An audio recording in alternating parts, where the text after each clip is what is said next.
you walk in there thinking, I've got a good core of fans here, and that boosts you. Yeah, and do you get people at events now? I mean, you must do, coming up saying hi.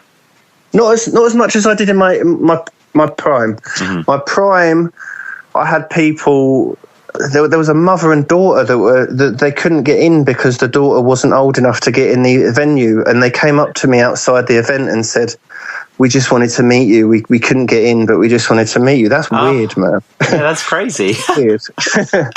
You know, doing a podcast is one thing, but actually going beyond that is another. We get on to the next big battle. This is against Oshea. You were part of a group of people that had the vision and drive to make sure the scene not only lived and survived, but slowly got bigger and thrived. Then the genuine competition arrived. You couldn't contend with them, so you withered and died. People didn't pay to get a train 1,000,000 miles to see a pig in the sty, spilling a pipe, bitch, get with the times. This is, of course, when Oshea returns. This is Oshea's follow-up battle after the Centre battle. If you want to hear a long-form breakdown of the Centre battle of Oshea, where Oshea himself concedes in the podcast, as he's conceded many times, and in this battle indeed as well, that maybe he wasn't the most worthy of champions, and maybe Centre won. I mean, just before we jump into this battle, you attack Oshea's champion stature here. It is a battle, it is pantomime, but, I mean, were you one of the ones, I'm with you if you do think that, Oshea is as well, that Centre should have been first Don't Flop champion? I think first thing, worthy. There's no one more worthy than Oshea. I think Oshea is the flag waver for British battle rap. He's the man. Whether he performs at that level every time, Manchester United are the biggest team in England, but doesn't mean they're the best at the moment or over the last 5 years. Mm-hmm. But it's what they've contributed, and I think Oshea deserved that belt.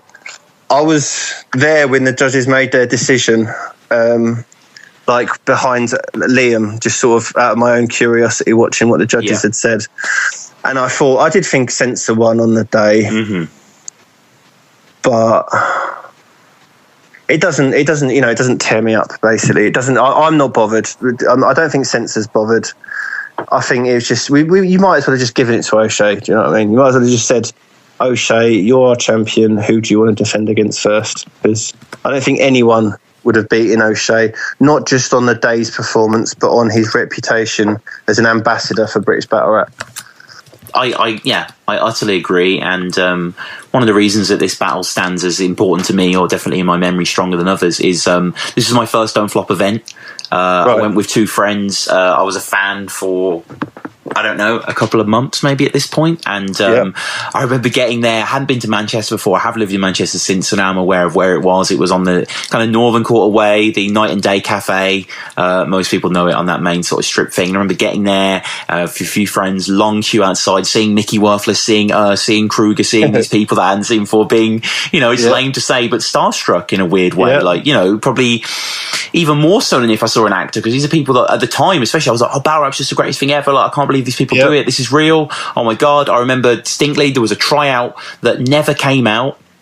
And afterwards, this is the first battle that I saw, and counts 3, 2, 1, and the camera comes. Bagnall counts 3, 2, 1. You know what I mean? Camera comes on, all that sort of stuff. And it was everyone was kind of holding their breath. It was that kind of you look at the crowd. The crowd's huge. It is. Yeah. This is when, and I mean, no real shade to Don't Flop, but when Don't Flop returns to venues years later, such as Oshea Centre, for example, that same venue is used in Birthday 6.5 for Tony D. Yunnan. Same stage.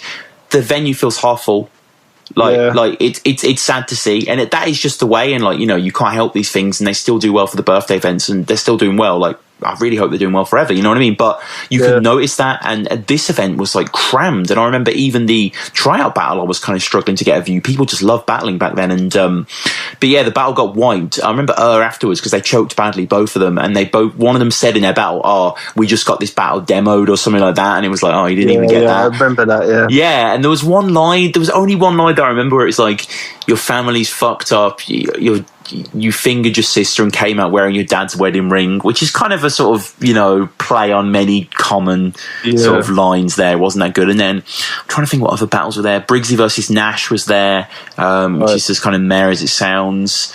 I think Briggsy had quite a good bar, though, who's like, "You're as subtle as a train crash on a boat." Which is very un-Briggsy, which makes me question whether that was actually him. I don't know, but in my memory it suggests it's him. The thing is, when you're writing, when we said earlier about when your opponent's spitting, when you're gonna battle, you spend the whole evening outside because you're practicing. If I was to stand inside watching my peers and my friends battle, I wouldn't. You'd go into your battle completely unprepared. You need that last hour, that last 2 hours practicing 20 times, spitting your bars for your mates, Balski, Mickey. These are the guys I'd stand outside with while other battles were going on and spit to.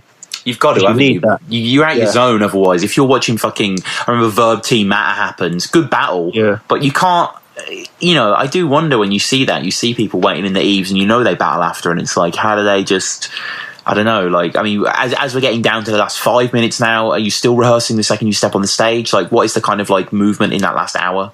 Yeah, totally. So I like to have a joint just before I go on and a practice. And if I'm there's usually blocks of 2. So if I'm the second person on in that block, I'll get in for halfway through the battle that's just come on, the first battle.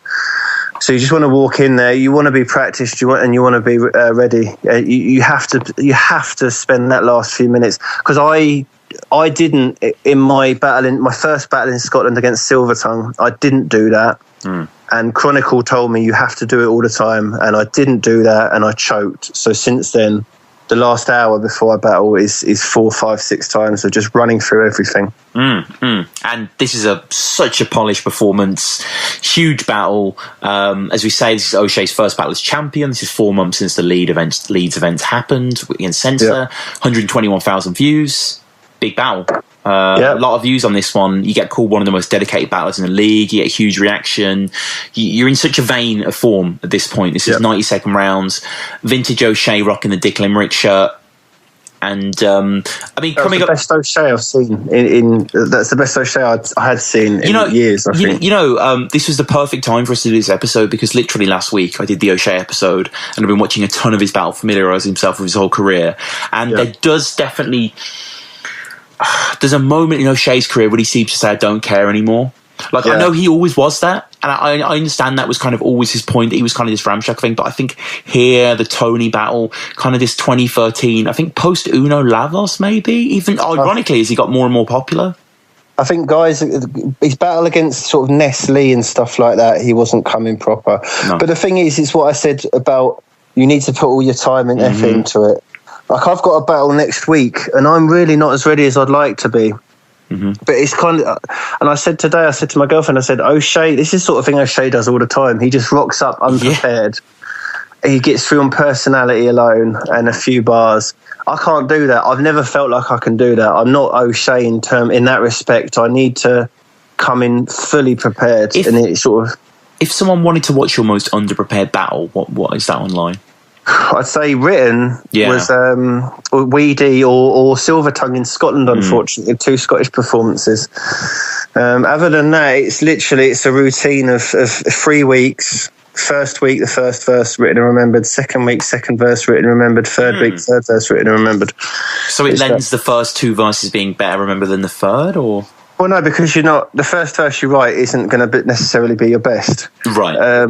With the O'Shea battle, with the Blizzard battle, and with a few others that I've done since, the third verse has been a poignant verse.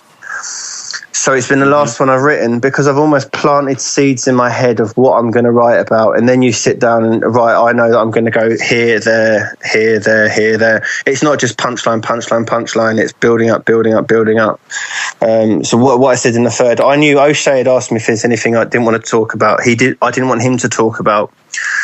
And so I had the feeling that he was going to go talk about my dad. So, and with the whole Censor thing, I was mates with Censor specifically at the time, and I do genuinely believe that if you take the piss out of someone's family, we're not gonna, as battle rappers, we're not gonna get angry or have a fight. We're just gonna stop battle rapping, because I don't want to hear negative things said about my family, and I don't think anyone else does, especially not Censor with a newborn baby. Do you know what I mean? No. So the point I was trying to make was, we're free to say what we want, but if you start dissing people's families, or we start dissing people's families, then there's not going to be top level talent left to diss. And I mean, that's happened in a way. I'm not saying it's O'Shea's fault, but It's definitely not O'Shea's fault, but I don't think the gains of having your family genuinely dissed, and not just in a your mum's this, your mum's that. Mm-hmm. She looks like she smells like that. In a genuine, my mum lost her husband, at a young age, and we had to sort of survive on, next to nothing. We didn't get any compensation for it or anything. It's been a struggle, and I don't want that highlighted. I don't want my mum to watch a battle where people talk about that fact. Do you know what I mean? So. Mm-hmm. So that was what that third verse was about. We need to respect each other and just take the piss out of my mum, because my mum's fine. Do you know what I mean? Just she's not dead. She's not dying. Just. No, I know what you mean. She smells like poo. Do you know what I mean? Yeah. The line is. I was going to say the line is difficult to draw. It's not really difficult to draw, and. It often can be harsh, especially O'Shea does go a little hard. Well, no, he does go very harsh in this battle. And I can't imagine, it must be hard not to take personal. And when I started off battling, I saw it very much as kind of like an innocent thing. And obviously it is, and it is pantomime. You can sort of almost say what you want. But there are lines to be crossed. Like, I was watching an unbiased review recently, and he was highlighting this battle in a lower American league where the opponent brings out a picture of the guy's daughter, who's like 5 or 6 years old, and he like spits on it and rips it up in the battle. I'm like, this isn't battling. Like, what are you doing? Like, it's just pen to paper. This is imagination. This is theatrics, and it's what something becomes, though, isn't it? But then I compare it to wrestling, and some like of the many promos, things in your life. No, but I think wrestling and battle rap, they do go hand in hand. I really do. Sure. But some of the wrestling promos, if you watch them from the 70s and 80s, they were talking about sort of families and that. And if anything, that's calmed down. That's, they've got a lot more sort of respectful and things like that. But if you watch like old Jerry Lawler promos and stuff like that, there's no holds barred, really. They're just trying to get the crowd to boo them. And I think that's fair enough if you're presenting yourself as a bad guy. But battle rappers don't really present themselves as bad guys. Not many heels. Well, they shouldn't be, because you're a real person. You know what I mean? I'd say Censor was the biggest heel. He was, actually. He was, for sure. He was a heel. Psychosis. Yeah. He was a heel, yeah. So you've got guys Chronicle? that are unanimous. Chronicle, unanimous is a heel. It's a big heel, But do they last? Has Chronicle last? Has Censor last? Has Yunnan last? Has Chronicle last? Who has anyone lasted? No. Because you're not a character. You're not a character at the end of the day. People talk about Pamflit, but as being a character, but I'm still a person, And the wrestlers were paid to portray that character, and the financial benefit was worth it for them. Whereas for me to be Pamflit all the time just to appease fans wouldn't make any sense. And same with these heel personas of these battle rappers. They're not that person in real life, and for them to portray it would basically ruin their life for the sake of what? For fans to think you're an asshole, which No, totally. But I mean, with all this talk of disrespect, O'Shea obviously talks very disrespectful, but he says at the start that this is retribution for you, for saying that you'd Ricky Hatton Lily Allen's dead baby. Yeah. When did you say that? At that battle that I was talking about in Australia against that little kid, I'd realised that Ricky Hatton and Lily Allen were multisyllabics. I'm going to hopefully be a part of this headhunter thing, but multisyllabics, just a quick rundown, work by you have to have ABC rhyme. Mm-hmm. But if A and B don't quite rhyme, then you can throw a C in there. Anyway, to cut a long story short, Lily Allen and Ricky Hatton aren't perfect rhyming couplets, but the way I presented them was so they were in the middle of the rhyme, and therefore it did sound so it was a bar, basically. It was a bar. Yeah. But O'Shea's idea was, you draw lines on your own life. Why are you allowed to talk about people's dead babies? And that's fair enough. But what I will say again is that Lily Allen gets paid a hell of a lot of money to be in the public eye. And she, at the end of the day, she can shut a newspaper, she can turn off YouTube where I'm saying mean things, and she can bask in her large wealth, whereas I can't do that. So if you want to take the piss out of me, you just understand that all I've got to do about it is cry vocally. With a chin like that, your mother must have got raped by Hellboy. Yeah, he said that already. But yeah, on another league, but he said it didn't matter. Yeah. Yeah. I wish I'd said I had a bar for him that I loved. I can't remember what it is now, but I wish I'd repeated it and said the same thing. Both select to face. You have just over 7 mates. Yeah. You remind people of Haley from Coronation Street again with these soap bars. Need to make a compilation of that on the Battle Rap Resume YouTube channel. Please subscribe there, by the way. You do a contextual flip. You do the Daylight Chiller Method Man thing that we spoke about being so intoxicating. You talk about his mum going quicker than that girl, and then you point someone off stage. What happened? She fell off the stage. I think she must have taken a step back on the edge of the stage and just fallen off it. Oh. And that happened publicly, or? That happened just minutes, like 30 seconds before the battle, literally, as we were getting ready. So I think I said one thing about it, and then I tried doing a follow-up flip, and it didn't work as well. No, it wasn't bad. Yeah, the follow-up flip being like the mom's vagina had fell into it, or something like that. The mom had fell into it. Like something garbled. Something. I mean, you can be confident about what you're saying, but you should be overconfident as well. Just think anything you're going to say is just going to come out perfect. It doesn't always work like that. And the lion's share of the first is wrestling bars. Pam, how much of a wrestling fan are you? Are you like a mega fan, or? Yeah, big fan. Yeah, went to WrestleMania this year. Oh, what? That's so cool, man. Yeah, went to WrestleMania. Just a big fan, really. All the podcasts I listen to are wrestling based. What do you listen to? I'm sure people might want to know, what does Pamflit listen to? So it's the Don Tony and Kevin Castle show. Right, these I don't know, but please reel them off. Don Tony, Kevin Castle. Don Tony's a nutter, yeah. Right. He's about 40 years old. He just goes off on one, right? He's a little bit racist. He's a little bit sexist. Welcome to Battle Rap. Yeah. Well, he's an Italian New Yorker, but he's always talking about sort of Polish people and all that. Just generalised. Wrestling podcast. That's a big thing. That's a big market. Yeah. But the comedy is you've got Kevin Castle, who's just a very down to earth normal guy, and it's his reaction to this guy's just over the top, right? Just ridiculousness. That's where the comedy is. You've got Wrestling Soup, which I check out. Wrestling Soup. Then you've got the Solomonster, Solomonster.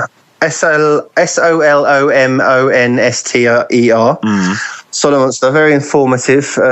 Just a good podcast. Then you've got the ones that chronicle the week to week battle events of the era. So my heart's racing. I thought you mentioned chronicle. Then I was just like, what? No.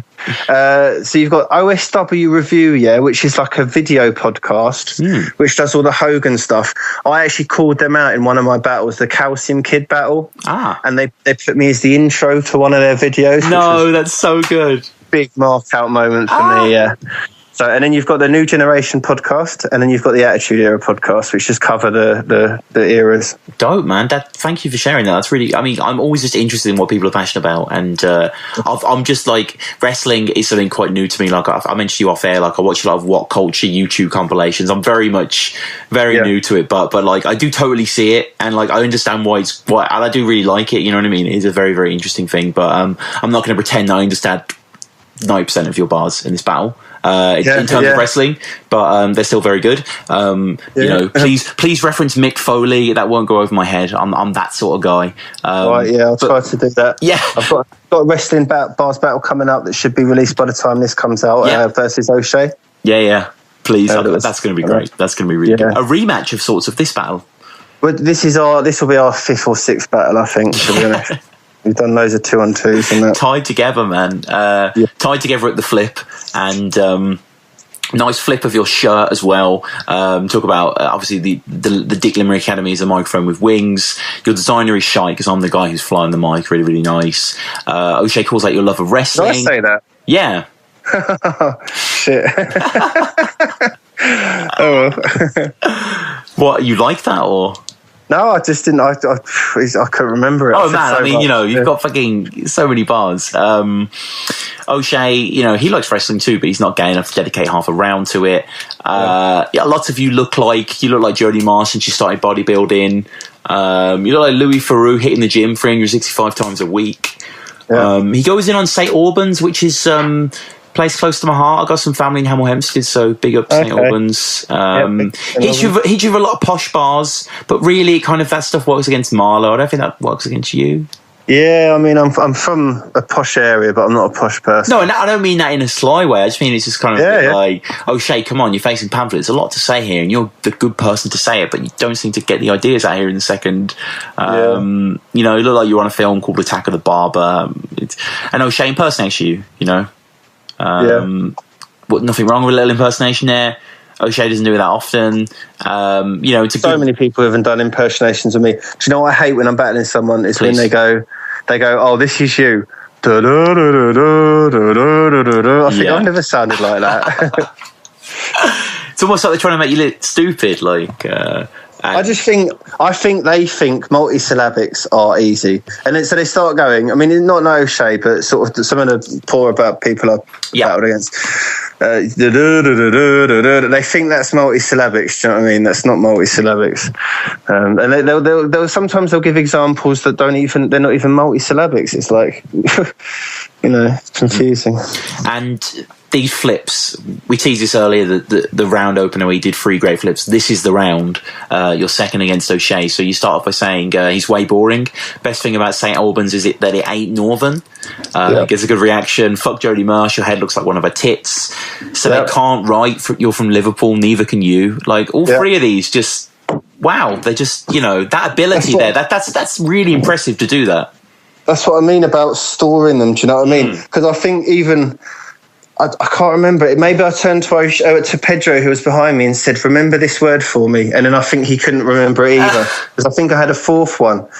But if you need to get that flip, store it, and have it there ready. And I think Pedro said a lot of times, actually, when he comes to his verse, I would have flipped that, but I can't remember what you said or whatever, because it's hard to remember. So if I go in there and I'm on, then I'm on. Do you know what I mean? If I can do it, then that's great. That's what I mean about the best freestyler in the world versus the worst freestyler in the world thing. If you can do it, but if you can't do it, then you know it doesn't matter. It doesn't matter what you've done in the past. You need to perform there and then on that stage. You informed me that looking at his sneaks, those look like Penelope Cruz's relative shoes. Dipped in some nasty ass vegetable soup. Shout out Cannabis. I mean, that was a big event that rocked the world, right? Battling terms. Yeah. Crazy. So that was just Tom Cruise. Yeah. Penelope Cruz, do you know what I mean? So, and then vegetable soup and relative shit. So it just was no, it's good. And you look like you're such a sex pest. You got a Fred West bedspread. Good line.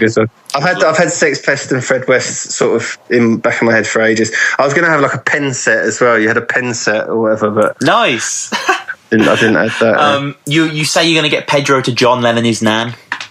Right, yeah. I'm annoyed you missed out the what was it? The Craig Charles bit. That was great. Oh, him sounding like Craig Charles. Yeah, an accent humour. It's, you know, it's just been done for rape. So I wasn't aware of the. No, it's just been done for rape. So you had all of your face masked. If you thought you were Craig Charles, it's just that multi. I enjoyed that multi. Oshea in the third, quoting that Yunin said that he wasn't a worthy champion. He's probably right. He concedes. He talks of you in the gym doing pull-ups with your chin. Doesn't really say much in your third, especially you kind of have that candle against the sun kind of moment here with your third being absolutely brilliant.